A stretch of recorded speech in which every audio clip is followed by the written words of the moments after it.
नाही मिळणार, एप्रिल महिन्यात 1500च मिळतील. ज्यावेळी आम्ही सुरू करू, घोषित करू, तुम्हाला आम्ही कसं लपून लपून थोडी घोषित करणार आहोत. आम्ही घोषित करू की पुढच्या महिन्यापासून 2100, त्या महिन्यापासून देऊ.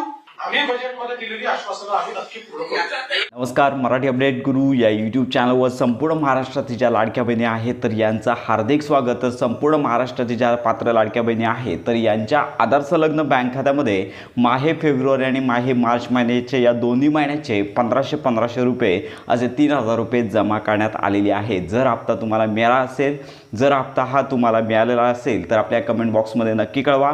आणि याचबरोबर जर तुम्हाला हप्ता मिळाला नसेल तरी देखील आपल्या कमेंट बॉक्समध्ये नक्की कळवा. तर सन्माननीय मुख्यमंत्री असतील, आदित्यताई तटकरे असतील तर यांनी यापूर्वीच घोषणा केली होती की संपूर्ण महाराष्ट्रातील ज्या लाडक्या बहिणी आहेत तर यांना 2100 रुपयांचं जे वाटप आहे ते अर्थसंकल्पामध्ये याचा निर्णय होणार आहे. परंतु संपूर्ण महाराष्ट्रातील ज्या पात्र लाडक्या बहिणी आहेत तर यांच्या संदर्भात